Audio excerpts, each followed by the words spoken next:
In the quiet village of Velara, a legend haunted the nights. They called her the Whispering Widow. She was said to roam the forests, her ghostly figure draped in a tattered black veil, endlessly searching for something or someone lost long ago. One night, a young man named Arun dared to test the legend. He ventured into the forest alone, armed only with a lantern. The trees whispered as he walked, their shadows twisting into ominous shapes. He told himself it was just the wind, but his heart pounded in his chest.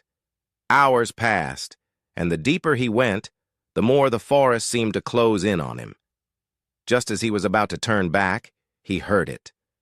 A soft, sorrowful whisper. "Help me?"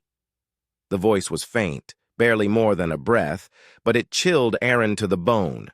He turned slowly, his lantern flickering, and there she was. The Whispering Widow stood before him, her veil hiding her face, but her pale, skeletal hand reaching out. "Help me find my child," she whispered again, her voice like rustling leaves. Arun froze, unable to move or speak. The lantern's light dimmed, and the air around him grew colder. The widow took a step closer, her hand still outstretched. Suddenly the lantern went out completely, plunging him into darkness.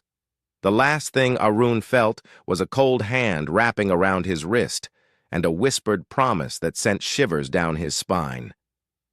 "You'll join me forever." The next morning, the villagers found Arun's lantern at the edge of the forest, still warm to the touch.